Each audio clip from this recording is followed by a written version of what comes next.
क्या हिमाचल में एक बार फिर राज्यसभा चुनावों में होगा बड़ा उलटफेर? क्या अंदरूनी खींचतान का खामियाजा फिर भुगतेगी कांग्रेस सरकार?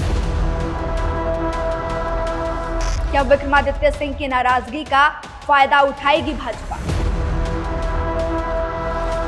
ऑपरेशन लोटस को लेकर भाजपा का मंथन फिर शुरू। आप सभी को हिमाचल का वो राज्यसभा चुनाव तो याद ही होगा जिसने सत्ता के गलियारों में भूचाल ला दिया था, जिस चुनाव में कांग्रेस के अपने ही विधायक बगावत पर उतर आए थे।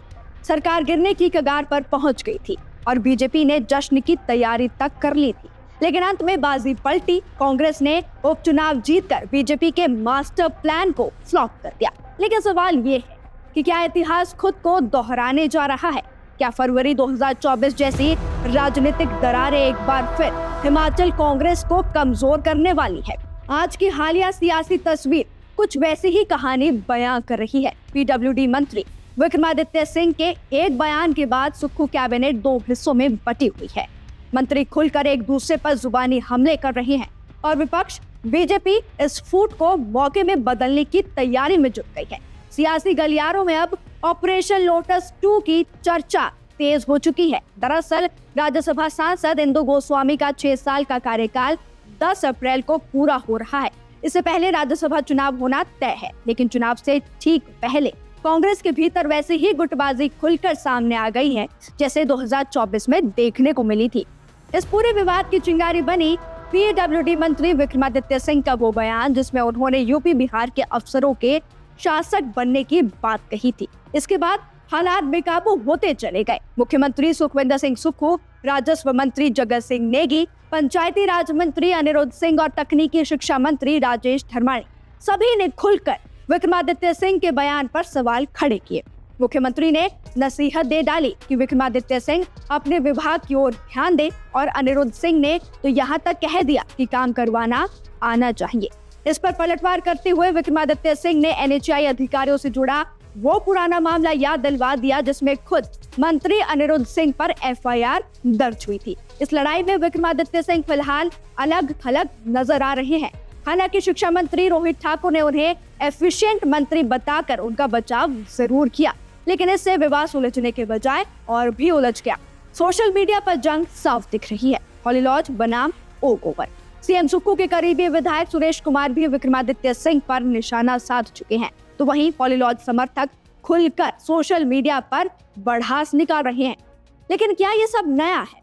बिल्कुल नहीं। आपको याद दिलवा दे कि 2024 के राज्यसभा चुनाव के दौरान भी विक्रमादित्य सिंह नाराज थे। तब वजह थी 6 बार के मुख्यमंत्री और उनके पिता वीरभद्र सिंह की प्रतिमा नहीं लगवाया जाना। नाराजगी इतनी बढ़ी कि विक्रमादित्य सिंह ने मंत्री पद से इस्तीफा तक दे दिया था।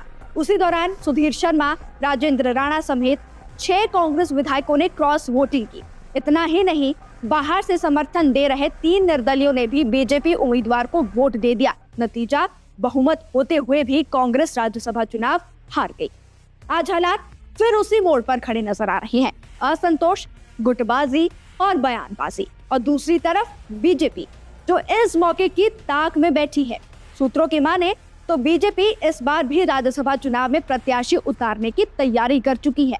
हाईकमान स्तर पर ऑपरेशन लोटस को लेकर मंथन शुरू हो चुका है और कांग्रेस के नाराज विधायकों पर पैनी नजर रखी जा रही है। फिलहाल संख्या बल की बात करें तो कांग्रेस के पास 40 विधायक है, बीजेपी के पास 28। बहुमत का आंकड़ा 35 है। कागजों में कांग्रेस मजबूत है, लेकिन राजनीति में कागज नहीं, नियत और एकजुटता मायने रखती है। अब बड़ा सवाल यही है कि क्या कांग्रेस इस बार भी अंदरूनी कलह पर काबू पा पाएगी या फिर बीजेपी इतिहास दोहराकर राज्यसभा की बाजी पलट देगी। कांग्रेस प्रदेश अध्यक्ष विनय कुमार ने दावा किया है कि पार्टी पूरी तरह एकजुट है और सीएम सुक्खू से बातचीत कर बयानबाजी पर लगाम लगाई जाएगी।